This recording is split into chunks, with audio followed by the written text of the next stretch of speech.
किसी व्यक्ति को कहेंगे आपको इतना काम करना है तो मेहनत कर लेगा, लेकिन कहेंगे 2 माला जप करना है बैठकर, वो नहीं कर पाएगा। हमारे एक भक्त है, वो एक बार बता रहे थे, वो मायापुर गए थे एक बार। बंगाल में एक चैतन्य महाप्रभु का जन्म स्थान है मायापुर। तो वहां पर कुछ लोग खेत में काम करते थे। तो ये प्रभु जी ने जाकर पूछा कि आपको पूरे दिन का कितना मजदूरी मिलता है? बोले 50 रुपया मिलता है। तो प्रभु जी ने कहा हम सबको 200-200 रुपया देंगे, आप सब चलिए हमारे साथ। उसको मंदिर में लेकर आए, बढ़िया से मंदिर में बैठाया, सबको एक एक माला दिया और कहा कि आप लोग नाम जप शुरू कर दें। बोले कब तक करना है? बोले जितना टाइम आप खेत में मजदूरी करते हैं उतना टाइम ये जपना है। ये एकदम देखो यार धूप नहीं है, आराम से बैठो, प्रसाद भी मिलेगा, वो फ्री है ना, और 200-200 रुपया देंगे सब। तो जब चल रहा था, प्रभु जी ने कहा हम एक चक्कर लगा के आते हैं, आप जपते रहिए। तो जब वो राउंड लगा कर आए तो वहां एक भी नहीं था। सब वापस चले गए खेत में काम करने के लिए। क्यों? देखिए बड़ी धूप में मेहनत करना ये उसको अच्छा लगता है, लेकिन एकदम एसी में बिठाकर कहेंगे भगवान का नाम लीजिए तो भी नहीं ले सकते हैं।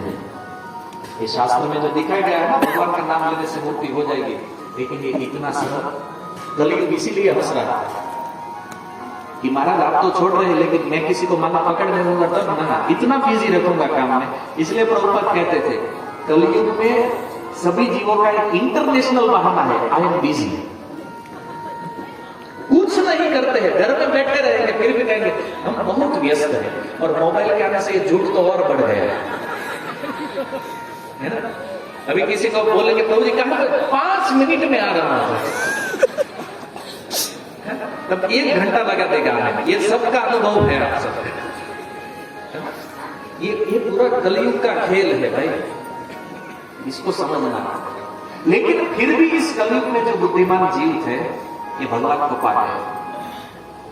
यही भगवान नाम कीर्तन से पूरे भारतवर्ष का आप इतिहास उठा लीजिए, लास्ट 500 साल का जो बीते हुए 500 साल का इतिहास देखिए, उसमें जिन जिन लोगों को भगवान का प्राप्ति हुआ है उसको कैसे भगवान मिले। हम गुजरात से ही शुरू करते हैं।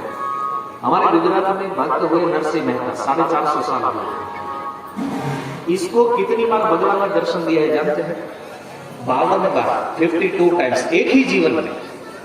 और वो भी दर्शन देने नहीं आते थे, भगवान उसका काम करते थे आकर, केवल भगवान नाम कीर्तन करते थे। फिर हमारा पड़ोसी राज्य है राजस्थान, वहां की प्रसिद्ध भक्ता है मीराबाई, है ना। विष दिया गया लेकिन अमृत हो गया हरि नाम से। हमारा उस साइड में पड़ोसी राज्य महाराष्ट्र, तुकाराम जी प्रसिद्ध भक्त हुए। वहां तो बहुत सारे भक्त हैं, नामदेव जी ऐसे कई भक्त हुए महाराष्ट्र। और बंगाल में तो कोई कमी ही नहीं है भक्तों की। हर राज्य में कोई ना कोई भक्त हुए हैं। और सबका इतिहास देखिए इन लोगों ने क्या किया है, केवल भगवान का नाम लिया और पा गए। लेकिन भगवान के नाम के साथ साथ इन्होंने संसार को छोड़ा। संसार को छोड़ने का अपने मन में जो अटैचमेंट था इस संसार का, उसका त्याग कर दिया। और इसलिए भगवान का नाम लेके इसी जन्म में पा गए। और तुकाराम जी का भगवत प्राप्ति क्या अद्भुत है।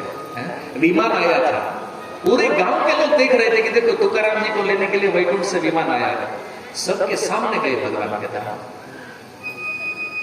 ये ऐसा नहीं है कि असंभव है, नहीं हो सकता है, ये हो सकता है, लेकिन हमें अपने आप को तैयार करना है। तो परीक्षित महाराज ने कलयुग को छोड़ा है हमारे लिए। क्यों? भजन करने वालों के लिए ये सोने का युग है, ये सुवर्ण युग है जिसको भक्ति करना है।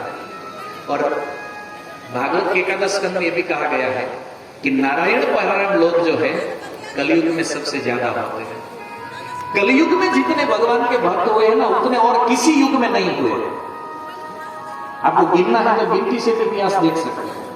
सतयुग में इतने भक्त नहीं आए पृथ्वी पर, न द्वापर में न त्रेता में, जितने भक्तों को कलयुग में भगवान की प्राप्ति हुई है। साउथ इंडिया तो पूरा भरा पड़ा है भक्तों से। तो ये भजन करने वालों के लिए बहुत अच्छा युग है।